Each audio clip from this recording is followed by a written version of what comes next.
Have you ever imagined yourself as a movie character? When you are in a movie, you don't just speak, you deliver your lines. And there's this beautiful, sad music playing in the background. When you are in a movie, suddenly everything is better, prettier, and more important. You are more important. You are the main character. You belong in this movie, which is edited to perfection. And even your mistakes and flaws, even your most selfish, reckless decisions are artistic expression. The life of Sore, the main character of Decision to Leave, is far from perfect. This young, beautiful woman has had her own share of grief. From what we know, we can assume that she was raised by a single mother who was battling a debilitating illness. Sore became a nurse to take care of her mother, but at one point, the mother's condition got so bad that she asked her own daughter to end her suffering, and Sore eventually went through with it. What she did was terrible, insane, but she looks at it as an act of mercy. Maybe it was the very first time when she started detaching herself from her actions, unburdening herself from all responsibility, looking at herself from afar, and renaming her horrible actions as good deeds. However, she knew that what she did was a crime, and in China it meant death sentence. So she fled the country and tried to enter South Korea illegally. She was the only one from the group of illegal immigrants who was allowed to stay in the country. Sore caught the attention of an immigration services worker, a man much older than her, who later married her and helped her legalize in South Korea. Unfortunately, his help came with hidden costs. The man had a bad temper and regularly abused his young, beautiful wife, threatening to send her back to China if she told the police. She felt trapped. She realized she didn't escape by leaving her homeland. She found herself in yet another terrible situation. She planned and executed her husband's murder. She staged everything as a rock climbing accident, and then she moved on with her life as if nothing happened. Her husband really was a despicable human being, but still, she did murder a person again. And this time, it clearly wasn't an act of mercy. When I was watching this film for the first time, I was wondering, how was she so cold-blooded and seemed so unaffected by what she did? At that point, she was probably already very much used to detaching herself from her actions. Her first murder was an act of mercy, and then her second one was self-defense. She really believed it, but she also wasn't fully herself. She was looking at herself from afar. She was a movie character. A point of view matters. It changes everything. Just look at her, a beautiful young woman, trying to help her mother by ending her pain. An unlucky wife trying to escape an abusive marriage. Certainly she can't be called a murderer. No way. Even if she is one. That's the movie magic. Movie characters can get away with anything. It's also important to mention that her heart was vacant. As any young woman who hasn't yet experienced love, she was looking for it without realizing it. And she found it in this handsome police detective. It sounds crazy, but she did fall in love right after murdering her husband. She didn't try not to get caught. She really believed she was innocent all the time. There was no other option for her. She was just a victim of circumstances. Well, not her, not the real Sore, but the character she was playing. She was living in this third-person mode 24/7. I think this was her only way of escaping her own life, a solution she came up with unconsciously. because she realized perfectly well there is no way she can undo all the things she did. The real her didn't deserve the love of Pak He Djun, this knight in shining armor, the cute detective who was suspecting her. But the character did. Movie characters have that privilege. It almost looks like she genuinely forgets about the crimes she committed because of how great she feels around him. And the feeling is mutual. Their connection feels so nice, so special, so pure. Except that it's not. He is married, she is a liar and a murderer. We don't know much about his life, his marriage, but it looks like he got married because it was the right thing to do, or because his wife got pregnant. By the way, we never see their child, ever. We know very little about their son from their conversation.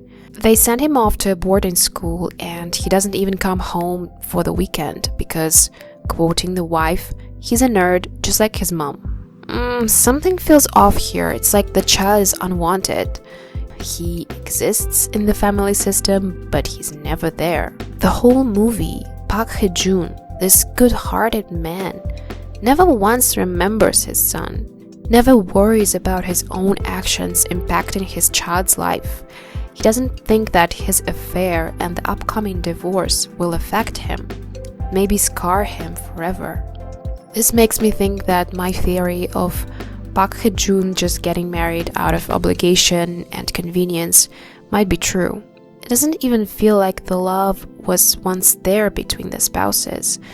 It feels like it's always been this quiet, convenient relationship. Even the way the wife talks about how important it is to have sex at least once a week. It sounds so practical. She's all about that. Eat this, do that, don't smoke. I guess she is a caring wife and she means well. But is it enough for her husband? Is it enough to sustain a relationship throughout the years? Is it enough to only spend the weekend together? And then the whole week the spouses have their separate lives. The husband even has his own apartment. And then both of them eventually develop relationships of their own. Maybe a weekend marriage is not a good idea. I think the wife tried to convince herself that she's perfectly happy and satisfied, while in reality she knew that she needs more. As for Pak He Djun, it just seems like he was never in love before meeting Soraya. So he too, just like Soraya, has that void in his heart that he unconsciously needs to fill. And without realizing it, he was also looking for love, without actually looking. There's this scene when he comes to her place after having realized she tricked him, and in fact she is the one who killed her husband, and he realizes that he opened his heart to her, that he was vulnerable with her, that he let himself fall in love, and it was all for nothing, because she is not who he thought she was. At this moment, his heart is broken, and she looks really broken too, because she knows she's going to lose him, lose his love. And there's this moment when I think her true self comes out and she's genuine, but only for a second, just a flicker in her eye. She regrets how things have to end, regrets the love she missed out on. But that was just a temporary weakness. She only broke character for a second. It's still more important for her to treasure this memory of him than actually doing something to try to explain something to him, to try to keep him, even if it's no longer possible. Instead, she records his words with her phone to go back to listen to have the proof of his love for her neatly saved on her iPhone. She keeps a diary in voice memos, which is her favorite tool to escape reality. She's not in the moment.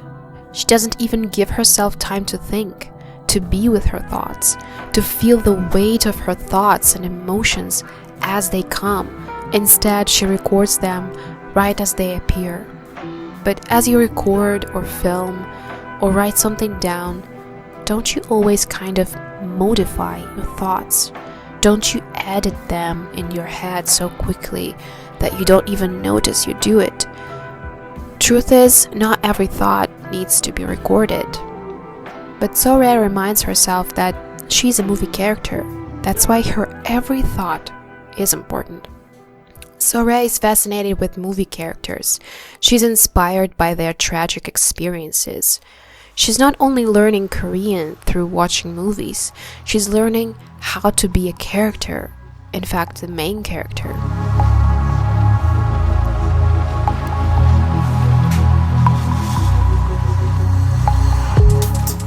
Time goes by, she moves away, starts a new life, gets a new husband.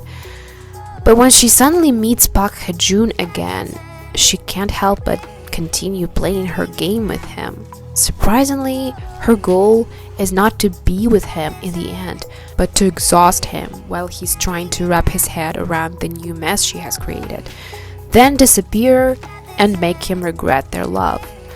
This way, she would stay forever in his heart and his mind, because that's what movie characters do. There's a great power in a sad ending. Titanic wouldn't have been so great had Jack survived. People are weird like this. Happy Ever After doesn't move anyone anymore, doesn't leave the viewers with this bittersweet aftertaste in their mouths. And if you think about it, it does make sense. Our minds like drama because we want to think, speculate on how things could have worked out had the characters made a different choice. Well, at least I do that. And then we like to go back to our cozy homes, to our partners, and leave the drama in the movie theater. And we sort of learn from the films we watched. Well, some of us do, others don't.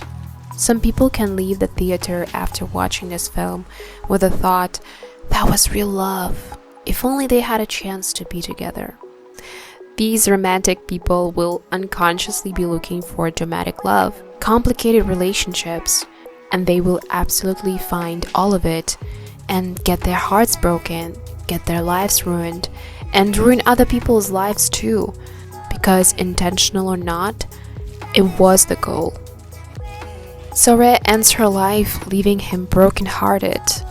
He tore his family apart, he failed at his job, but she doesn't care. She got what she was looking for. A man so in love with her, he even helped her get away with her crime, just like in movies. It's a beautiful and so well-made film, with such attention to detail. However, I can't help but see that it's romanticizing the ugly things. These things only look beautiful in movies. In reality, they are ugly. Crimes, infidelity, childish behavior. Just like millions of viewers, I too was so easily mesmerized by this film, and I enjoyed being mesmerized. Nonetheless, we need to pinch ourselves after the movie credits and shake off these sparkles and goosebumps and discuss what we really saw on the screen. You cannot be in two places at a time. You cannot be a character and yourself at the same time. So-rae's life was a movie for her, and she treated other people in it as actors, not real people. She married her second husband, quote, to forget another man. People are just props for her performance. She uses them for her own amusement or convenience. Everything she says is romantic, flirty, and silly, and it sounds like a line from a movie. Due to traumatic events happening to her at a very young age, her difficult childhood, her mother's illness, all of it led to So-rae making wrong decisions over and over again. She didn't want to face reality and accept any of her mistakes. She chose a different path. She created a character in her mind and pretended she was her. In the end, she even sacrificed her life for the sake of her performance. A few words about Pak He Djun. He is someone who is looking for excitement in his life. He has a wife who loves him and cares about him. She helped him quit smoking. She respects his passion for his job. That's why she agrees to spend the week apart so that he can work in the city. She's correct saying that he needs crimes and murders to feel happy, but she can't make him love her, be in love with her. He's clearly not, and he's not happy.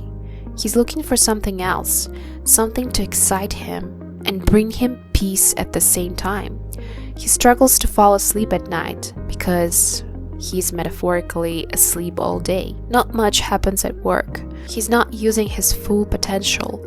When he comes home, he feels nothing. He doesn't appreciate his wife's care. He treats her as a neighbor. And perhaps if he had an exciting job, he would feel great coming home to his quiet, caring, loving wife.